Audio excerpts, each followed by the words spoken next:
Hola a todos los estudiantes de español del mundo entero, todos los que veáis este canal de Escuela Los Quijotes, os doy la bienvenida otra vez en este ya 2026.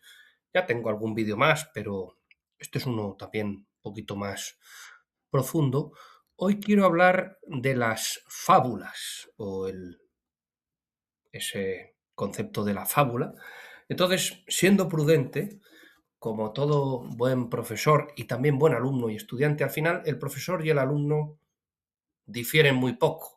El profesor al final es esa persona que lleva más tiempo estudiando y puede enseñar a otros, pero no quiere decir que sea ni mucho más ni menos, simplemente que lleva más tiempo. Que usa el diccionario.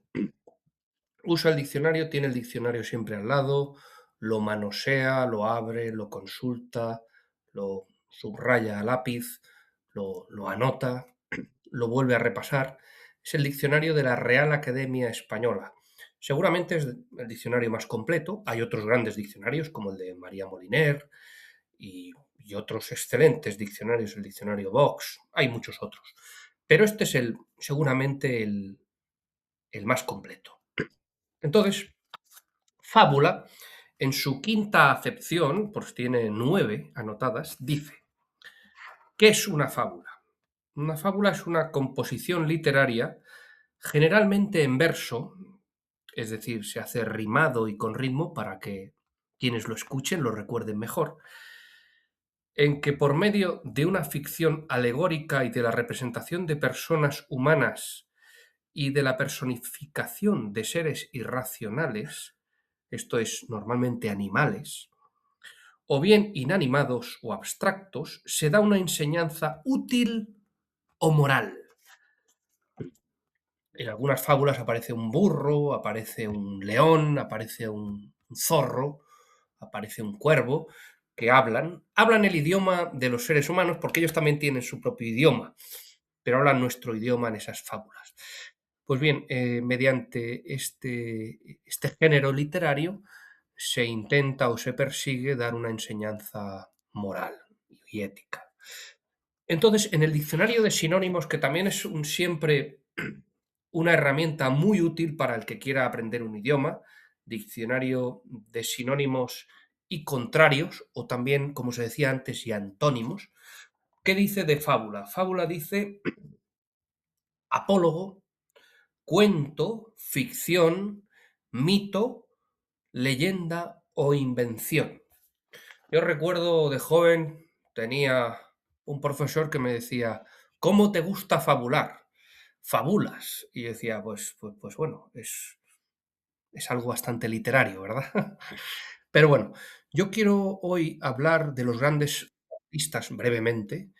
Por ejemplo, Esopo. Esopo fue un gran fabulista de la época más antigua, de la época romana.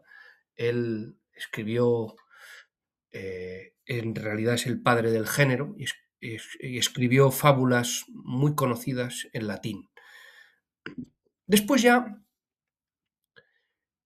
en nuestra era, ya nuestra época más moderna, está el gran maestro Jean de La Fontaine, francés, y ahora haré un pequeño paréntesis y explicaré una anécdota de La Fontaine. La Fontaine era un escritor que tenía una mecenas, en este caso, una marquesa, una aristócrata francesa que le protegía y le daba vivienda y le daba un sueldo para que él pudiera escribir sin demasiada preocupación, pero trabajando, por supuesto. Entonces hubo un día, es una anécdota real, en que su protectora, su mecenas, murió. Y entonces él cayó en desgracia. Esto pasaba mucho. Cuando tu protector moría, tú te quedabas prácticamente en la calle. Y es lo que le pasó a él, que se quedó desahuciado de un día para el otro.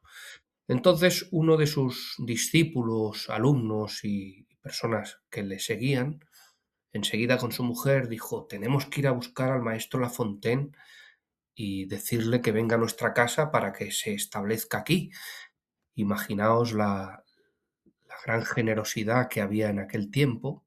en que te cobijaban en casa, durara el tiempo que durara, y era algo muy bonito, por supuesto. Era una generosidad grande. Entonces, este hombre, el discípulo de La Fontaine, salió a la calle rápidamente para ir a buscar maestro y en la avenida principal de su ciudad se lo encontró y dijo: Maestro, mi mujer y yo os queríamos decir que vinierais a nuestra casa para estableceros allí. Y él abrió los brazos y dijo: a vuestra casa iba, seguro de vuestra amistad. Imaginaos qué concepto más alto el de la amistad en aquellos tiempos. Pues bien, La Fontaine era el gran fabulista francés que realmente siguió el ejemplo de Esopo, ese clásico de la antigüedad. Y en español tenemos a Félix María de Samaniego, un grandísimo fabulista, y Tomás de Iriarte. De ellos tenemos fábulas preciosas en verso. Ya en otros vídeos ya recitaré algunas de sus fábulas, como la del flautista, que aquel que decía: sonó la flauta por casualidad. Y aquí haré otro paréntesis, y es que yo recuerdo en lo que era el octavo de la EGB que hubo un alumno que acertó en una pregunta que le hizo una profesora, que por cierto era religiosa, es decir, pertenecía a una orden religiosa, y como era un chaval que habitualmente no era muy avispado, dijo: sonó la flauta por casualidad, con suma crueldad, ¿no? Era aquel tiempo en que la crueldad a veces existía y se daba en las aulas. Felizmente, esa crueldad de antaño ya no se da, aunque hoy en día a veces se da una excesiva comprensión con el que no hace nada, y eso tampoco es bueno, por supuesto, pero mi crítica es hacia la crueldad del que enseña. El que enseña nunca debe ser cruel, el que enseña nunca puede ser una persona despiadada, sino que debe enseñar con misericordia, con paciencia, con, con mucha lentitud, en el sentido de que decir, hay alumnos que tienen otras velocidades, pero nunca, nunca de forma inmisericordia. Cierro paréntesis. Y finalmente hablaré de un gran fabulista del siglo XX que es Augusto Monterroso, siglo XX/XXI, Tito Monterroso para quienes lo conocieron, y yo tuve la dicha y el gozo de conocerle. Augusto Monterroso, que es el autor del cuento más breve que ha existido, que era aquel de cuando despertó el dinosaurio todavía estaba ahí. Tito Monterroso, que nació en Honduras y que era guatemalteco, luego finalmente nacionalizado mexicano, era un gran fabulista, un hombre que escribió cuentos y fábulas maravillosos. Cierro ya este capítulo hoy aquí y os diré que las fábulas son hermosas, las fábulas son didácticas, son pedagógicas, ayudan a mejorarse, a ser mejor. Y esas fábulas es importante a veces entender que de una anécdota se puede construir una fábula, un cuento, una ficción que luego nos dé una gran lección. Por lo tanto, finalmente os contaré otra anécdota. En una ocasión yo iba caminando por mi casa, pero con un libro entre las manos, y en mi casa había una zona donde había un sótano y la trampilla estaba abierta. Entonces me caí por el agujero y me pegué una torta impresionante, con múltiples contusiones y magulladuras de todo tipo, golpes. No me pasó nada en el sentido serio, que no me maté, pero me podía haber matado. Pero no puedes ir caminando por tu casa con un libro, el libro tienes que leerlo en una mesa, a no ser que estés en un claustro cisterciense leyendo alrededor, que no te vas a nunca dar ningún golpe, en un claustro nunca vas a chocar contra nadie, pero es mejor leer sentado encima de una mesa, sin problema, en un despacho.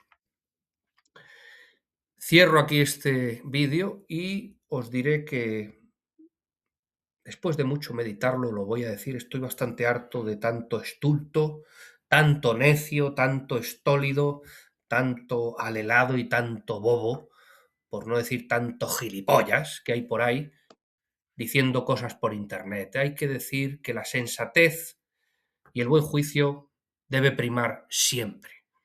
Muchas gracias a todos.